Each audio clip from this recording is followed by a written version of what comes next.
जय गुरुदेव।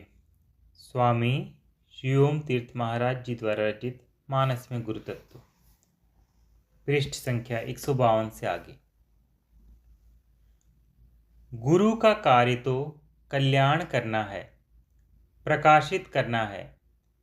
वह अपने स्वभाव का त्याग कैसे कर सकता है? क्या रोगी को पीड़ा होगी इसलिए चिकित्सक उसके फोड़े की चीर फाड़ ना करे? इस पीड़ा में रोगी की निरोगता छिपी है। यह अशुभ सा दिखने वाला घटनाक्रम ही शुभ का कारण है। इसलिए सूर्य देवता अपने स्वभाव के वशीभूत प्रकाशित होंगे। राम वन को जाएंगे ही, कैकेयी की हट पूरी होगी ही। चौपाई। नाहिन रामो राज के भूखे, धर्म धुरीन विषय रस रूखे। गुरगृह बसहु रामो तजी गेहु, नृप सन अस बरु दूसर लेहु। अर्थ। श्री राम राज्य के भूखे नहीं हैं। वह धर्म की धुरी को धारण करने वाले तथा विषय रस से रूखे हैं। इसलिए तुम यह आशंका मत करो कि यदि राम जी वन न गए तो भरत के राज्य में विघ्न डालेंगे। इतने पर भी मन न माने तो तुम दूसरा वर ले लो, क्योंकि राम घर छोड़कर गुरुदेव के घर रहें। महाराजा दशरथ कई प्रकार से कैकेयी को मनाने समझाने का प्रयत्न कर रहे हैं। हृदय में ऐसा सद्विचार कर क्रोध छोड़ दो। शोक तथा कलंक का कारण मत बनो। भरत को अवश्य राजपद दो, किंतु राम को वन मत भेजो। राम राज्य के भूखे नहीं हैं। राज्य तो भौतिक जगत का विस्तार है। राम एक ऐसी सत्ता है जिसमें अनेकों भौतिक राज्य ही नहीं समाये हुए, अपितु अत्यंत सूक्ष्म आनंद का साम्राज्य भरा हुआ है। इस नासवान दृश्य राज्य का वहाँ भला क्या महत्व है? राम तो धर्म की धुरी को धारण करने वाले हैं, अर्थात उनके ही सहारे धर्म टिका हुआ है। धर्म में भला लोभ का क्या काम? धर्म सदैव विषय रस से अनासक्त बना रहता है। जो विषयों में उलझ जाता है उसका धर्म पर चलना असंभव हो जाता है। राम का धर्म अखंड है। उन्हें एक बार यदि कह दिया जाए कि यह राज्य तुम्हारा नहीं है तो जीवन भर इस राज्य की ओर आंख उठाकर देखेंगे भी नहीं, क्योंकि यह धर्म का अवतार है। यह बातें तुम भी जानती हो, केवल तुम्हारा ध्यान इधर से हट गया है। राम तुम्हारे लिए कोई नए नहीं है। बचपन से वह तुम्हारी गोद में खेले तथा बड़े हुए हैं। मैं तुम्हें यह सब केवल याद करवाने के लिए कह रहा हूँ। मन में यह शंका ही मत करो कि भरत के राजा बन जाने पर राम उसके लिए विघ्न रूप होंगे। इसलिए भरत का राज्य निष्कंटक बनाने के लिए ही राम को वन में भेजना चाहती हो ना, किंतु राम से ऐसी अपेक्षा है ही नहीं। फिर भी यदि इतने से भी संतोष न हुआ हो तथा तुम्हारा मन न मानता हो तो राम को हम अयोध्या त्याग कर गुरु के घर में रहने के लिए कह देते हैं। राम को वन भेजने का हठ त्याग दो, हमसे दूसरा वर मांग लो, राम के गुरु घर में रहने का वर। अब राम जी के गुरु घर में रहने पर आध्यात्मिक दृष्टि से विचार करते हैं। राम सर्वव्यापक, नित्य एवं शाश्वत तत्व है, जिस पर जगत की किसी भी घटना का कभी भी कोई प्रभाव नहीं पड़ता। राम का अयोध्या के कण कण में निवास है तो वन के प्रत्येक लता वृक्ष में भी विद्यमान है। राम के वन गमन का कोई अर्थ ही नहीं, क्योंकि राम न कहीं जाते हैं न आते हैं। आए तो तब ना, यदि पहले से ही विद्यमान न हो। किंतु माया के अंदर आकर राम तत्व अपने स्वरूप को छिपा लेता है तथा भौतिक जगत के आधार पर कई प्रकार की क्रियाशीलता का प्रदर्शन करता है। वह सामान्य जीवों की भांति हंसता रोता तथा सुखी दुखी होते दिखाई देता है, जिसे उसकी लीला कहा जाता है। लीला करने के लिए ही राम तत्व जगत में प्रकट होता है। उसी राम तत्व का दूसरा नाम गुरु तत्व है। इन दोनों नामों में भक्तों की भावना का ही अंतर होता है। वास्तव में जो राम तत्व है वही गुरु तत्व है। अब गुरु तत्व पर तनिक विचार करते हैं। गुरु एवं गुरु तत्व दो भिन्न बातें हैं। गुरु का शरीर जगत का अंग होता है, जगत की घटनाओं से प्रभावित होता है, सर्दी गर्मी तथा भूख प्यास उस पर प्रभाव डालते हैं। गुरु तत्व शरीर में कार्यशील किंतु शरीर से भिन्न ईश्वरीय शक्ति है। गुरु दिखाई देता है, गुरु तत्व अदृश्य रहता है।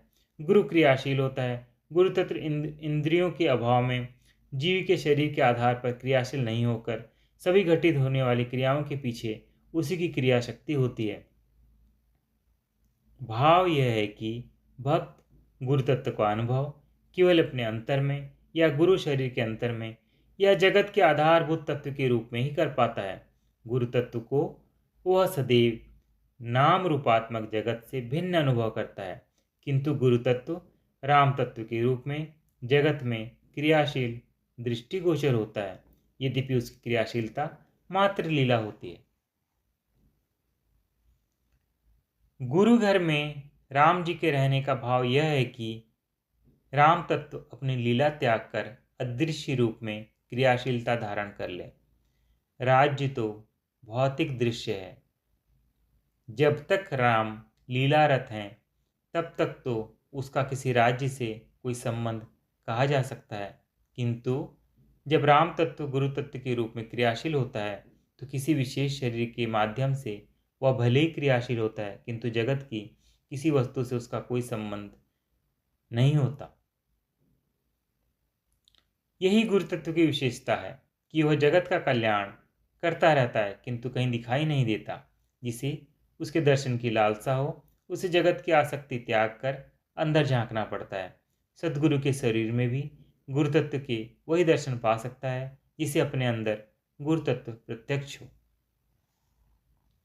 कई जैसे वासनामय जीवों के लिए प्रत्यक्ष तथा दृश्यमान जगत का ही महत्व होता है। भौतिक जगत से हटकर सूक्ष्म स्तरों पर गुरु तत्व का दर्शन वह कर ही नहीं पाते, किंतु राम तत्व सर्वव्यापक होकर भी जगत से अछूता रहता है। गुरु तत्व के रूप में वह अपना दृश्यमान स्वरूप भी समेट लेता है। वह गुरु शरीरों में स्थिर रहकर स्वयं अदृश्य होते हुए जगत कल्याण में रत रहता है। इतना महान कार्य करते हुए भी वह किसी के सामने प्रशंसा का पात्र बनने के लिए उपस्थित नहीं होता, क्योंकि उसमें अभिमान नहीं है। वह अपने उपकार का कोई बदला नहीं चाहता, क्योंकि उसमें लोभ नहीं है। वह कोई पुण्य संचय नहीं करता, क्योंकि उसमें कर्माशय नहीं है। अधिकारी शिष्यों तथा जिज्ञासु साधकों का कल्याण ही उसका प्रयोजन है। ऐसा है गुरु तत्व। राम जी के गुरु घर में जाकर निवास करने का यही भाव है। दोहा। गुरश्रुति सम्मत धर्म फलु पाई बिनहि कलेश, हट बस सब संकट सहे गालब नहूस नरेश। अर्थ, मेरी आज्ञा मानकर घर में रहने से गुरु तथा वेद के द्वारा सम्मत धर्म का फल तुम्हें बिना किसी क्लेश के मिल जाएगा, किंतु हट के वशीभूत गालब मुनि तथा राजा नहुस आदि सबने संकट ही सहन किए। जब राम जी वन गमन के लिए तैयार हुए तो सीता जी ने हठ ठान ली कि वह भी वन में साथ जाएगी। राम जी ने भय युक्ति तथा प्रेम से सभी तरह सीता जी को समझाया, धर्म तथा कर्तव्य की दुहाई दी, हिंसक पशुओं, दुर्गम रास्तों, सुविधाओं का अभाव तथा राक्षसों के अत्याचारों से अवगत कराया। सास ससुर की सेवा से पुण्य प्राप्त होने का लोभ दिया, किंतु सीता जी नहीं मानी। राम जी ने कहा, यदि मेरी आज्ञा मान लोगी तो तुम्हें गुरु तथा वेद सम्मत धर्म के आचरण का फल सहज ही प्राप्त हो जाएगा। किंतु सीता जी के लिए सास ससुर, पिता, पति, गुरु, वेद सब राम जी ही थे। उन्होंने तो जन्म ही राम जी के लिए धारण किया था। वह राम जी की अर्धांगिनी थी। उनके बिना राम अधूरे थे तथा सीता जी भी राम जी के बिना निराधार थी। सीता जी को अपने पांव के नीचे से जमीन खिसकती हुई सी दिखाई दी। वह 100 पापों का फल सहन करने के लिए तैयार थी, किंतु राम जी का साथ छोड़ने के लिए राजी नहीं थी। राम जी को भी यह पता था कि सीता जी अवश्य साथ जाएगी। सीता जी के जाए बिना वन गमन का उद्देश्य रावण वध भी कैसे पूरा हो सकता था, इसलिए सीता जी को तो साथ चलना ही था। वे सीता जी के स्वामी ही नहीं थे, गुरु भी थे। इस समय वह गुरु की भांति ही सीता जी को उपदेश दे रहे थे। यह भी गुरुओं की एक शिक्षण नीति है कि जिस कार्य को शिष्य से कराना चाहते हैं उसके लिए पहले शिष्य को मना करते हैं, उसका नकारात्मक पक्ष शिष्य के समक्ष उपस्थित करते हैं, मानो शिष्य में जागृत भावना को और पुष्ट कर रहे हों। व्यवहारिक पक्ष में यह कारण होते हुए भी कि कौशल्या जी सामने खड़ी थी, एक पति अपनी पत्नी को साथ चलने के लिए कैसे कह सकता है। भारतीय जीवन शैली की मर्यादा की यह बात एकदम विपरीत थी। इसलिए राम जी सीता जी को साथ चलने की हठ न करने का उपदेश दे रहे थे, किंतु मुख्य कारण गुरु कर्तव्य का निर्वाह ही प्रतीत होता है। मानो राम जी सीता को वन की कठिनाइयाँ सहन करने, राक्षसों के अत्याचार का सामना करने तथा सुविधाओं के अभाव में जीवन व्यापन करने के लिए मानसिक दृष्टि से तैयार कर रहे हैं। वे सीता जी में अपने राम के प्रति पूर्ण निष्ठा को जगा रहे हैं। तभी तो सीता जी कह उठती हैं, राम जी के सानिध्य से बढ़कर कोई सुख नहीं है। राम जी के होते हुए राक्षसों से डरने की कोई बात नहीं। पृष्ठ संख्या 156 की समाप्ति। जय गुरुदेव।